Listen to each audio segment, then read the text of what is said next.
Hello, everybody, and welcome back to the Level Cap Podcast, your one-stop shop for everything Indies, level 99 games, dancing all night, or otherwise.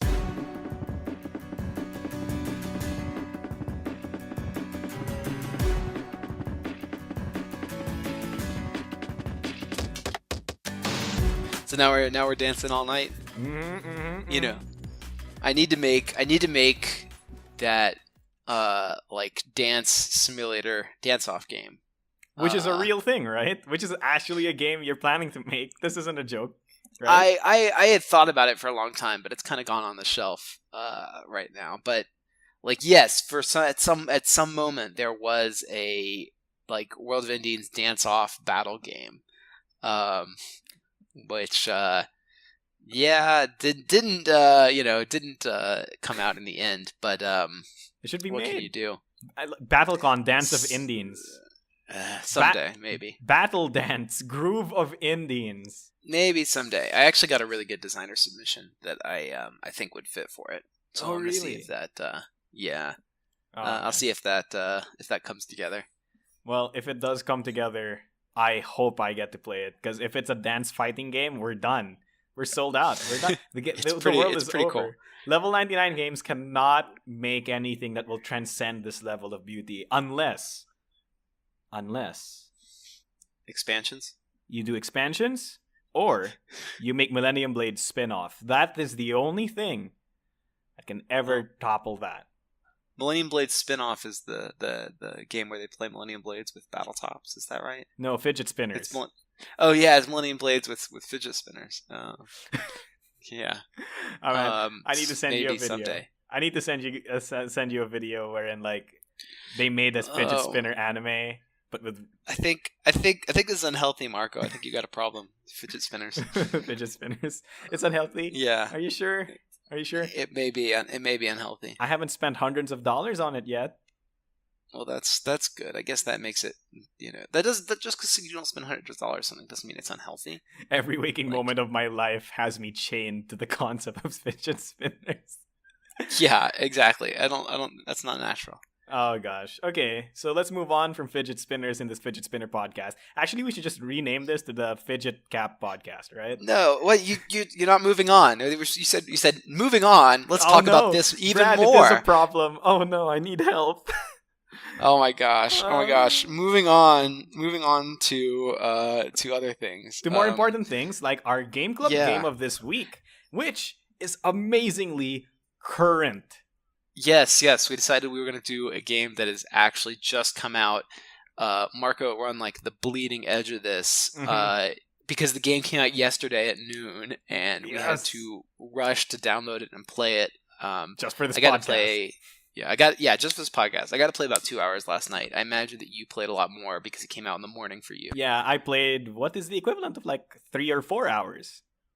So okay. So our Game Club game for this week is Pyre, spelled with Pyre. It's the newest game from Supergiant Games. I think that's the only way to spell it. Really? No, sorry. Yeah. Look, I'm Filipino, right? So by default, a lot of people in my country pronounce fire as pyre. Oh, well, I mean that's not. I mean, like the spelling like P-I-R-E, like with a vampire, like that never occurs by itself. The only standalone word is P-Y-R-E. Really? Well, So, the other standalone word is fire. Look, okay, okay. International pronunciation differences. Well, I mean, they're different. They're not. It's not a pronunciation. They're different things. Like a fire is a fire, but a pyre is a thing that a fire burns on top of. It's totally different. Okay, fine. Like how a portal is not a door, right? Yeah, exactly. They're different. They're different things. They're just adjacent. You'd be like, well, some people call them portals in my country, but that's not a pronunciation difference. They're just using a different word altogether. Okay. That makes sense. So yeah, okay. Pyre. Okay, I will not clarify the spelling. Pyre is the newest game from Supergiant Games, who made such critically acclaimed games such as Bastion and Transistor. Both are amazing games, and Pyre is, Brad, I think you will agree with me on this when I say that Pyre is literally fantasy football. Well, here's how I explain it, all right? So your characters have been, or rather, your character has been cast into purgatory by this evil empire, and in order to get back to the world of the living, you have to travel around and play and compete in games of magical basketball, Yes. and to achieve enlightenment, so you can transcend back to the mortal realm. It's kind of like Space Jam, but with magic instead. It's kind of like Space Jam, but with magic instead of aliens, right? Yeah, pretty much. And I think that kind of tells the whole story, right? I mean, it's 3-on-3 basketball. It reminds me a lot of NBA Jam. Yeah, it does. And it's this kind of like esports type of game where you're playing this 3-on-3 basketball simulator, and you can pass the ball, you can throw the ball, you can you set up your guys tactically. They don't move without you. Yeah, so you can only move one player at a time. Yeah, it's pretty cool. I've enjoyed it so far. I assume you've enjoyed it too, Marco. Oh man, I love it. Like yeah, for the people who don't know how the game works, it's real time. In case that wasn't very clear, it's like real time, and what makes it really interesting to me is the fact that it's essentially an esports basketball game, right? It's a sports game. It's essentially a sports game with like fantasy trappings over the top, right? But what makes it super interesting to me is that it's an RPG. It's a tactical RPG because you get all of these different players to play for you, and they all have different abilities and stats, and you can equip them and you can level them up and give them different skills. So it's a basketball JRPG. It's amazing. I love it. So it's pretty neat. Yeah, it's Supergiant, right? So aesthetic, sound design, the voice acting is great. The aesthetics are great. I almost feel like there's too much style to it. Like it almost, there's so much style that it kind of obscures the substance of the game. Okay. But the game does have a lot of substance to it. And it's pretty fun. But yeah, I mean, I don't know. I guess the closest thing you compare this to. Did you ever play NBA Street? Oh yeah, I played NBA Street and I loved that game because NBA Street was so good. Yeah, it was like a basketball game wherein it was also an RPG, right? Because you could get different skills, you can equip your guy with different equipment, and your characters had like special passes and special dunks they could do, and all kinds of stuff. And so this reminds me the most of NBA Street, I think.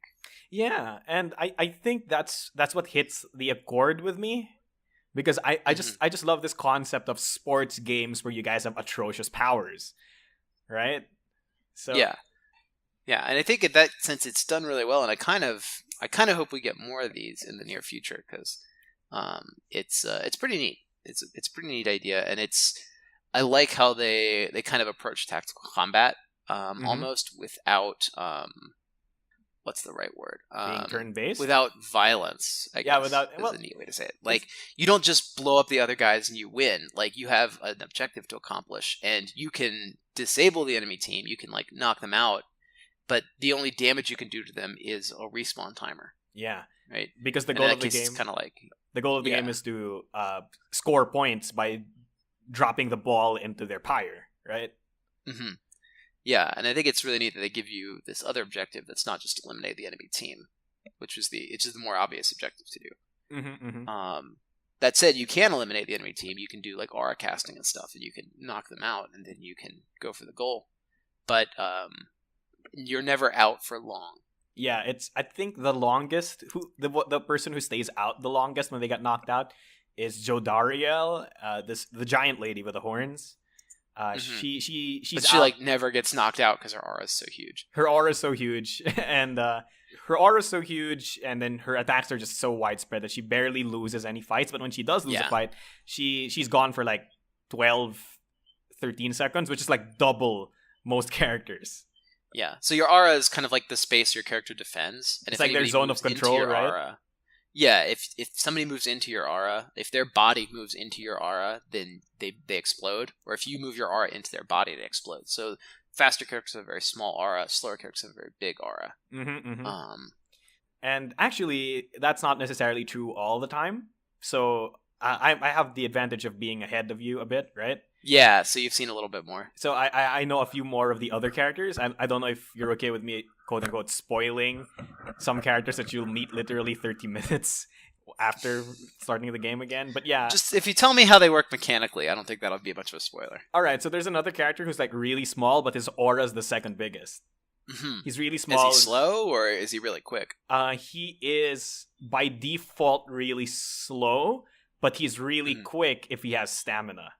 Okay, so he runs like Ruki, but he walks like Jodariel. Yeah, he walks like Jodariel, but he doesn't run like Ruki. He can fly, so he can permanently stay in the air and never hit auras while moving. Seems pretty busted. Yeah, well, because the moment he drops back down, he's essentially useless.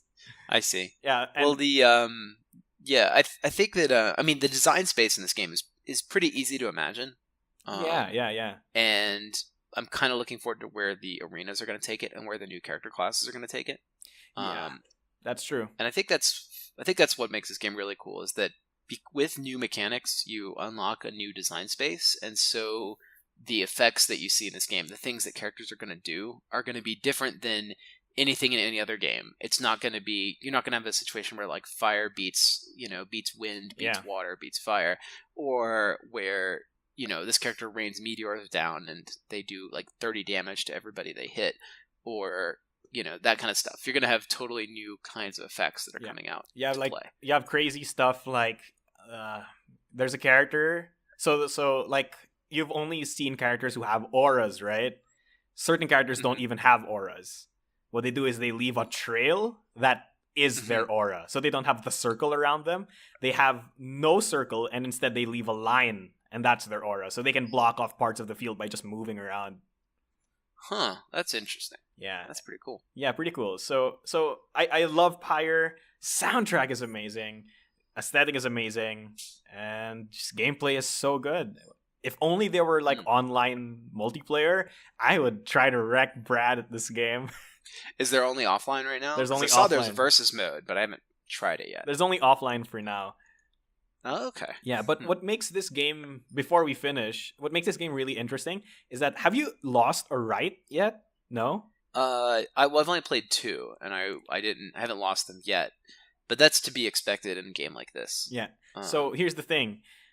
Losing rights doesn't stop your progress. The game continues, even if you lose rights. Oh, interesting. So it's kind of like a visual novel in that sense, because there's multiple routes you can take, and you can like lose to certain teams, win against certain teams, or choose to go certain paths and not choose to go certain paths, and certain characters will, remember you differently or do different things. So like the story branches based off whether or not you lose fights, and you don't. I wouldn't have expected that. Huh. Yeah, that's the awesome part, right? So like when you lose your right, you come to realize that this entire thing isn't like this mystical journey where you have to win every time. It's actually like an actual sports league where taking losses is okay. I see.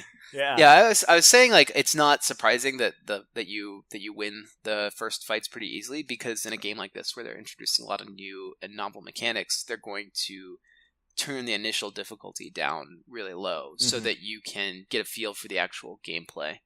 And I still don't really have a good feel for moving all these different characters at once, especially since they all control differently. Like Ruki has Luigi run, right? So like he runs the fastest, but his acceleration and deceleration is horrible. And then Jodariel has 0 acceleration because she's always slow. Yeah, but those jumps are so powerful. Oh, and did you know the way you can throw away the orb in order to zap everybody around you with her is pretty neat. Yeah, and she what was the other thing? But, you can just like there's like a just defend in like certain fighting games, right? I haven't gotten there yet. Yeah. No, you can already play it. You can already do it. Like, oh really? Yeah. So when you cast your aura, which is like instead of having the circle, you throw it in a beam, right? Or when you jump, you can hold and let go at certain times, and it'll like do an empowered version of the attack if you like do it at the just frame. Oh, okay, I see. Game's so complex. Like, but that's the thing, Yeah. right? It has this depth of complexity with all of these simple mechanics because every single character only has 4 actions. They can move, Yeah, they can it's sprint, so they can pass, and straightforward. they can attack. That's it. Yeah, it's really cool. I need to make something like this. Oh my gosh, make an Indies game like this. Oh. I need to make a sports game. I really do need to make a game that's not about beating the other guys, but is about some other kind of objective behind them. And beating the other guys is just tangential to that. Yeah, and I really like having the 3 or 4 simple actions and not a lot of stuff to do. Yeah, it's more about these actions are so big that the way you use them is what's important. If anything, like a game like Chaos Ball, from Eric Lang is a game that encapsulates that concept really well, I think. Yeah. So, Brad, would you recommend Pyre from Supergiant Games to all of our listeners? Oh yeah, I think you guys should try this one out. It's really cool. Oh man, yeah. You don't need to ask me because I sing the praises of Supergiant Games as much as basically I'm a Supergiant Games fanboy almost as much as I am a Level 99 Games fanboy. The only reason I'm more of a Level 99 Games fanboy is because I work for them. Hey yo! Oh no. Well, maybe someday you work for Supergiant Games, then you'll have to leave me, Marco. No, Brad, senpai, a childhood friend, and then it's like, oh no, it was always you this entire time. Yeah, I've loved you. Maybe I am also Supergiant Games. Secretly, I am all of secretly promoting my own company, Supergiant Games. Oh no. No, spoiler alert, I don't own Supergiant Games. Oh dang, I had my hopes as much as I wish I did. As much as yeah. They make really good stuff. Anyway. So from ritualistic basketball games to going back to school, because in this episode we want to tie it together with our Argent's Kickstarter. So our character of this week is going to be someone from Argent, and it's Zal Ezra, the candidate for the Department of Planar Studies to become chancellor. So Zal is it's kind of a self-made genius, or kind of a self-made man in the sense that he is self-made. He appeared mysteriously in the Department of Planar Studies, and nobody knew who he was or where he was from or why he was there or anything. But he said, "Oh, by the way, I am the I'm part of this department." And they're like, "Who are you?" And he says, "Well, look, I have all the paperwork. I've been publishing papers here for the past 20 years. My name is on the plaque on the wall. Like, I'm on all your department rosters. Everything backed up his existence, but nobody knows who he is. But nobody knew who he was. So they were just like, well, okay, I guess he's always been here, and they just left him alone." And so this happened shortly after a giant planar accident cut through the department. Shortly after Zal Ezra is it heavily appears, implied that it basically like they're in a different reality, or he's from a different reality where he's always been there? It's not really sure. It's not no really one certain. Knows. It's not really certain. I think the thing is that they're probably a bit wary of doing anything to this anomaly. But from like all other respects, he's just an ordinary guy who, maybe he did always exist, and because of this accident, everybody forgot about him, or the timeline was sheared in such a way that, I don't know. It's the point is that you don't know. Okay. The point is not knowing. All right. And anything we try to do to just explain it would diminish that. So anyway, that is the complete backstory of Zal Ezra. Is that one day he showed up and it was clear that he had been there forever. And so nobody questioned that, and they just let him be on his way. Okay, so what department does he work for? He works for the Department of Planar Studies, and they research interdimensional magic. So traveling between different planes, the magic of luck and probability, Friendship. and not friendship. That's other departments. That's sorcery, I think. Really? Okay, okay, that was a joke, but oh my gosh. And then the last thing is like physical property, so things like weight and speed and mass, and they can manipulate all that stuff. So they can wreck physics.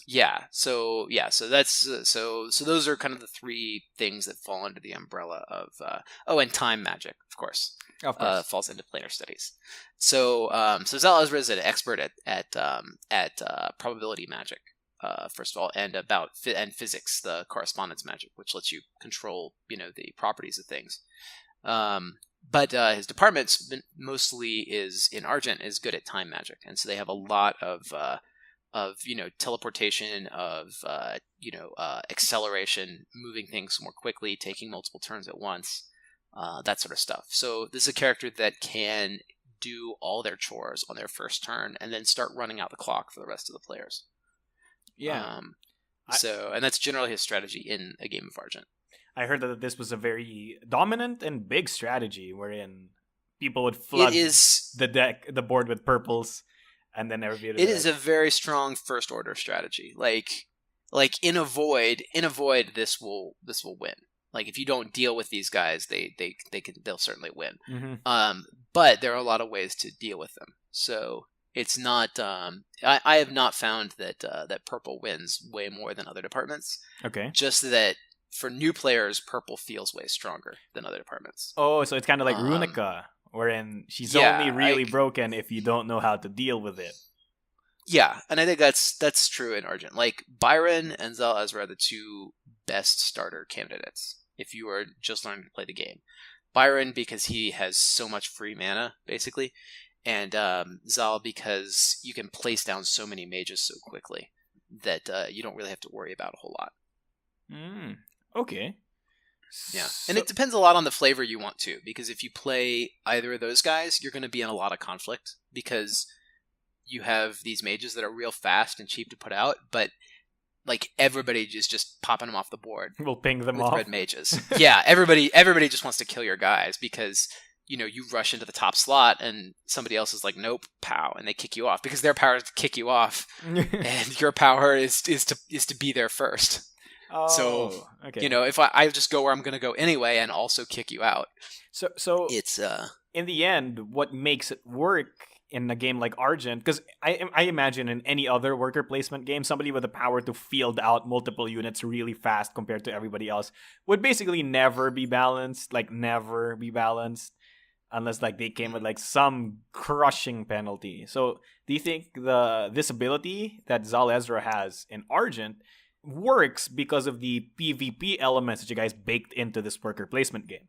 Yeah, absolutely. And I think the thing that makes this character strong is the clock tower. It's the fact that they can rush the end of a round when other players are still trying to place. And that's the idea is, you rush out your guys and then you try to end the round quickly so that your positioning sticks, right? Mm-hmm, mm-hmm. But if your guys don't if the round takes too long, then all your guys are going to get pinged off and end up in the infirmary, and then you get wrecked.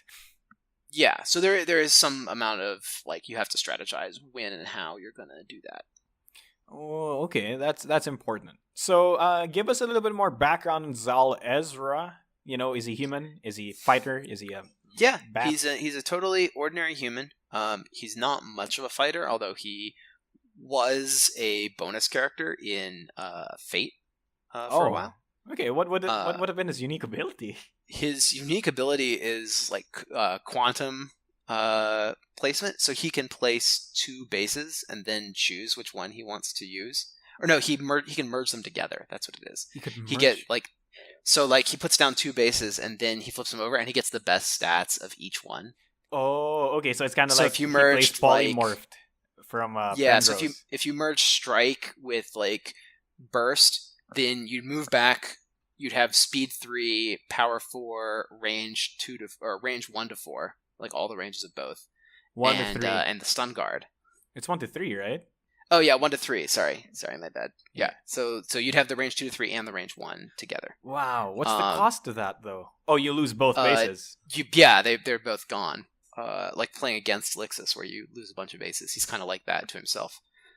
So he's like, but yeah, he's a cool character. He has a wild magic ability. Whenever he guesses something, he's exactly 5% off. He has an exact margin of error, and he hits it every time, like a quota. So technically, he's always accurate. You just have to scale up or scale down. Yeah. So if you're like a big jar of M&Ms or something, you're like, how many are in there? He can guess it exactly right or exactly 5% wrong. But which direction, up or down? You don't know. It's plus or minus 5%. Oh my gosh. So there's 2 possible answers, but he gets it right all the time. So he's like, I think it's this plus or minus 5%, and then it's exactly that.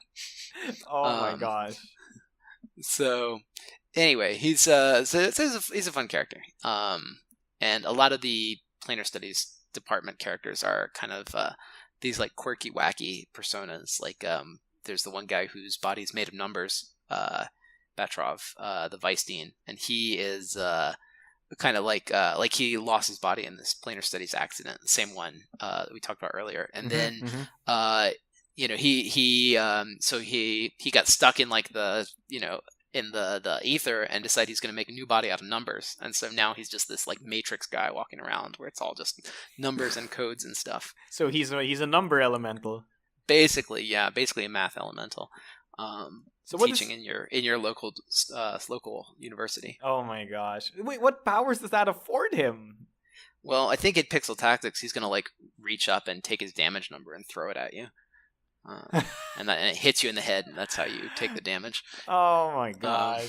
I can't wait to see that animation. Yeah, it'll be fun. It's really cool. But there's a lot of characters like that in planar studies. And in Argent. So if you want to meet some more of the quirky cast of Argent University, you might as well just back Argent, 2nd edition printing, on Kickstarter right now. Yes, right now, when you listen to this podcast. Yep, it's up. It's up. And you go to our website, there's also a link to it. Yeah, there's also a link to it. It's on the top banner, yes? Yep. Very top of the page. Yep, and it's awesome. If characters like Zal Ezra haven't convinced you, we can talk about other characters, Byron, Berman. We'll talk. I think we already talked about Byron and Larimore Berman, but there's plenty of there's a couple more candidates that we'll touch on before we finish our Argent series. We got another 3 or 4 weeks of this. Yeah, and so remember that these are characters that aren't in BattleCon. They're not playable. In a lot of cases, in the cases of Zal, Byron, and Berman, they are, but we have others that aren't. Like Dean Exafern. So, Exafern, Ray, Riflum, Sufka. There's 2 candidates for every department, so there's a lot of guys. Well, but if you are interested... Riflum's in BattleCon Online. He's not in the real game. For reasons which will be explained if we cover him as the main as character of the week. Yeah, okay, sure. But yeah, if you want to know more about any of these guys from Argent, post a message and let us know, and we will make them the new character of the week. Yes, and Brad's correct. So let's move on from our character of the week, because school is out, and we have to answer some questions even when school's out. Wow, that's unfortunate, but it's a segment, so we have to do it. Welcome to our 99 questions segment, where I won't sing the song that I sang last episode, and I heard myself in editing, and it sounded horrible, but I kept it.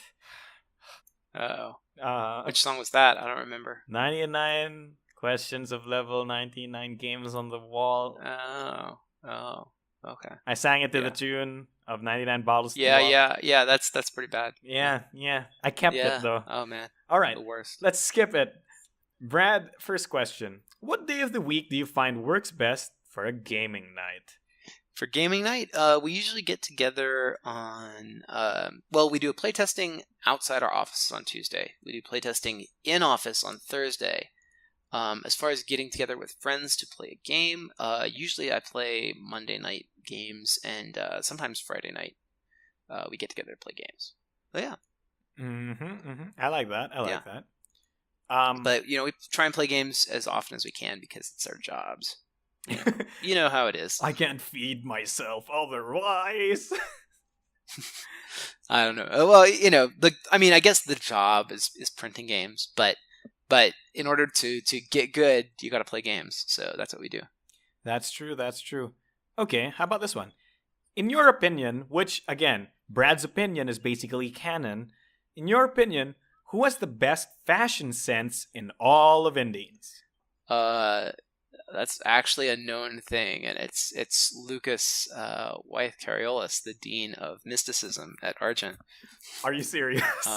Yeah, that's actually a thing. So is he like a leading fashion designer or something? You have to go look him up yourself. All right. Oh, so listeners, if you want to know the answer, go to the Argent Kickstarter and find out. I imagine Marco. I imagine you'll have to post his picture at the end of this message so people can see what he looks like. All right. So he'll be the picture. He's unusually stylish for a dark wizard. Unusually stylish for a dark wizard. So he's a fabulous evil wizard. Yeah, he's a fabulous evil wizard. Man, that sounds great. I love it. All right.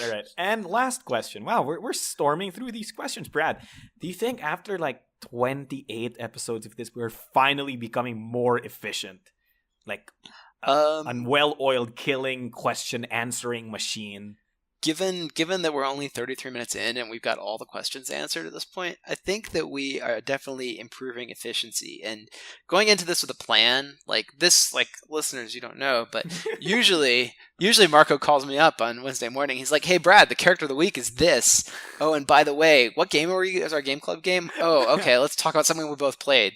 So this time he got it to me on Monday, and he's like, "It's this game, it's this character," and I'm like, "Okay, I'll do the homework." And so I did the homework, and now the episode is 10 minutes shorter. So yes, we got more efficient. I don't think it happened over time. I think it happened right now. Oh man. Okay, you have to understand that I don't know why I was waiting. That's how the sausage is made. That's how the sausage is made. This is the nitty gritty behind this podcast. I honestly don't know why I never tell you what the character of the week or the game of the week. You never tell me, like. It's like maybe and then you're like answer all this stuff about this guy. I'm like, oh, I gotta check my notes. In the middle of like sometimes the podcast starts and we get to the character of the week section and you're like, oh yeah, character of the week, it's Byron. Yeah, Byron. So tell us about Byron. Long story short, I make your Wednesday mornings absolutely terrible. Oh yeah. I can't go eat, like, this podcast scheduled such time. I can't go eat breakfast until afterwards usually. Oh, I'm so sorry. It's the worst, Marco. Oh gosh, fine. Be ashamed. Fine, Brad. Gosh. Okay, guys, in the comment section below, I do not want to see "you're the worst, Marco." Okay, please.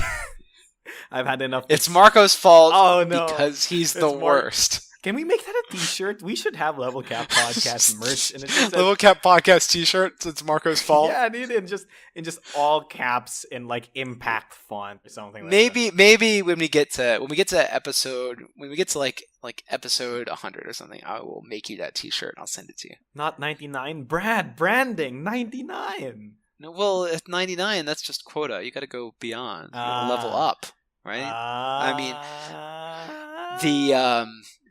But yeah, let us know if you want a t-shirt that says "It's Marco's fault." Please, I would love that t-shirt. Oh, and finally, our last question is... And it'll have a picture of Eric doing like the smug, the buddy Jesus pose. Yeah, the buddy Jesus pose where he's like doing the double finger guns and smiling with the it'll be Eric like that, and it'll say "It's Marco's fault." Oh gosh, I would wear that shirt with pride. With pride. Okay, last thing. What is your favorite thing that you've ever seen happen during a BattleCon match? For example, Cherry completely clashing out an opponent multiple times during a match for massive life loss, or coming back from a 1 life to 20 life deficit and winning the match entirely. I think that is the I think the second one is probably the coolest I've seen. It was 20 to 1 against Sagas. And Oh, man. he hit his Soul mirror. his soul mirror. Yeah, he hit his soul mirror and perfected the opponent So- after coming on a 20-1 comeback. So for the listeners, Soul Mirror is Sagas' overdrive finisher that when he hits it, he swaps life totals with the opponent. Yeah, super hard to hit, super difficult. The other one happened to me actually in one of the first early tournaments when we were just playing War, and I was Rook, and I was playing against Kadath, and I had Kadath down to like I want to say like down to like 4 hit points or something. Mm-hmm. And I was like, well, no problem. He's right in range. I'm going to use my trick shot. And that way I can't get stunned out.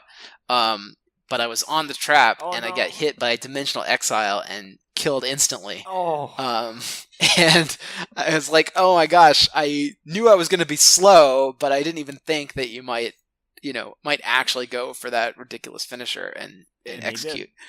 And he did, and I was gone, and that's that. Oh, that's amazing. Yeah, it happens. It happened. Oh, to you. Okay. So the complete reverse is me. I didn't come back from a 1 to 20 life deficit, but I was playing against, was it Fear or was it Honig? It's either Andariel or Fear. I played against one of them. And it was a Tatsumi versus Klinhide. I was playing Klinhide. Mm-hmm. And long story short, I was at like 3 or 4 life or something like that. And the opponent was at like 15 life at one beat at one point. And I had completely mismanaged my stims, right? So I was bleeding like 2 to 3 HP every single turn. That's the story of Klinhide, yeah. So I bled and then I got down to 1 life left, and the opponent was still at 15. And then I was like, okay, I've lost this game entirely because my opponent was reading me so well. I wasn't able to disable any of my stims. I was getting wrecked. And then I don't know what happened, but I think I entered the zone. And then for the next 6 beats, I won every single beat at 1 HP, dodging attacks, stunning Tatsumi and Juto, and hitting them with all sorts of crazy moves, even playing attacks that made no sense, but still ended up working. And I ended up winning the game 1-0. And my opponent told me that they counted how much life loss my stims were giving me over time that went over the 1. So it's like if I could quote unquote get right, because you can't die from that. You can't die from the life loss. He said that if I could have died from the life loss, Klinhide's HP would be negative 14 or something like that. Wow. So yeah. I was like, it was the best BattleCon moment of my life. It's amazing. Oh man, that's great. It's nice that you can there's always a way out.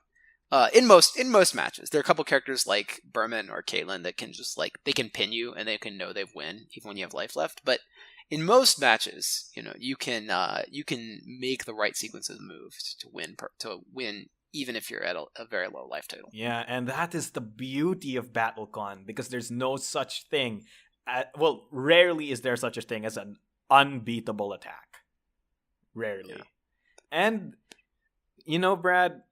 Man, sorry. Just talking about BattleCon really gets me hyper. I'm gonna put. I know you've been playing BattleCon online with Cameron the past few days. Yeah. Did you guys get through a complete match? Okay. How about we put that into our last segment, which is the News 99, where we deliver hot baked news. News 99. News 99. Actually, this segment where we deliver hot baked news onto the plate that is your podcast playlist. Yes, your podcast playlist. There you go. See, it's like the blue plate special, except it's a green and red plate with an L99 logo and some blue and some blue, maybe blue. But anyway, it's a plate. It's not directly into your ears because that would be really gross.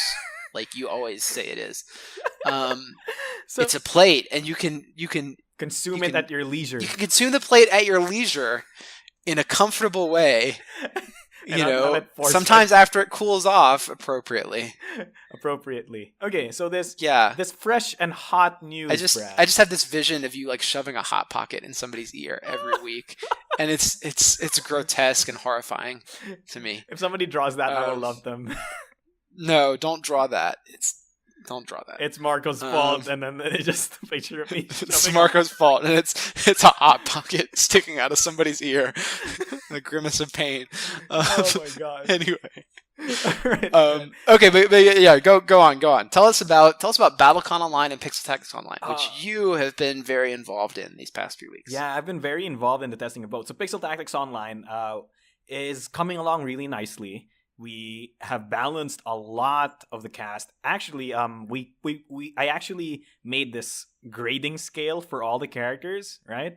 And I rate them from 1 to 5, 1 being the worst, 1 being 5. So like 1 is this is garbage and will never be played, and then 5 is this is meta and almost every deck runs this. My goal was actually to bring everybody to 4, but then I realized that would turn me insane. Because 4 is, this is a playable card, it's good, and the meta will change how good it is. But then I was like, let's try. So at the end of the day, we got everybody to around 3 to 5, and that was great. Because that means there's basically no garbage cards in this game. There's no I think absolute that's garbage. important. You got to have your prime tier, and then your core tier, and then your niche tier. Yeah, exactly. So and 3, as 4, long 5. as all those are playable in some situation. Yeah, they're useful. And that's the thing. Yeah. This is the thing that I had to do for Pixel Tactics Online. Because a lot of people were telling me that, I was actually basing a lot of my strategizing for events around Hearthstone. And people were saying, are you balancing it like Hearthstone too? And I tell them no, because first of all, it's not a collectible card game. So we can't print cards that are just bad.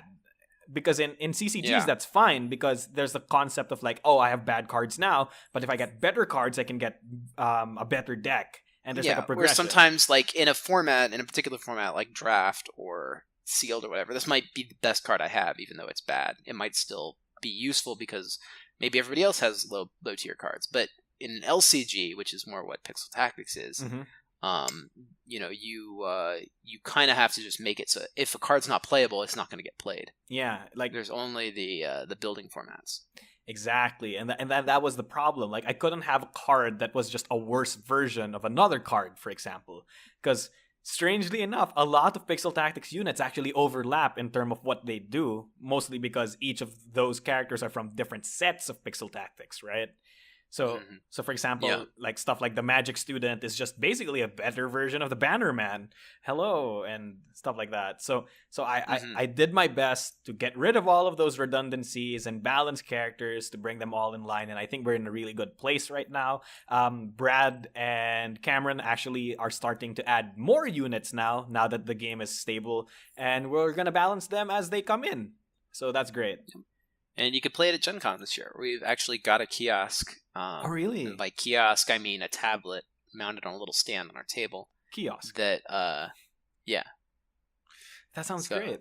Oh man. Okay. And what's the other thing? BattleCon Online. So BattleCon Online has been going great and not so great. Yeah. So Yeah, well, I mean, it's coming along. Like, Yeah. It has been not so great, but it is pretty great now. Like, I'm watching the development unfold, and I'm really happy with how it's going along. yeah, when and I- I think it's going to be playable matches. Did you guys finish one last night? So 'Cause, Cameron and I actually played last night. We played for around an hour, but no, we weren't able to finish full matches.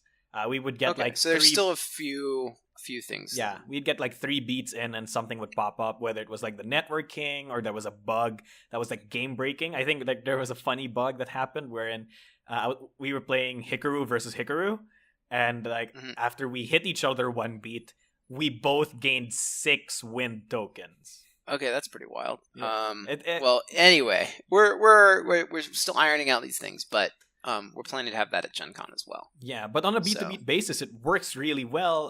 The UI is great. I've been helping Cameron more on the user experience side, so stuff like, Excellent. clicking and stuff, it all feels really smooth and really nice. The graphics look great. It's just that there's some hiccups from here and there, but hey, game design. Games are... Yeah. So I expect we'll actually probably have full matches by the end of the week is kind of what Cameron indicated to me. Like, it would be really soon. Yeah. He's saying it's really once soon. you can string 3 beats together, it doesn't take very long for you to get a whole game together. Oh yeah, definitely. I think Cameron and I could probably finish full games if we just actively avoided what we knew were the traps that, ended up with the bugs.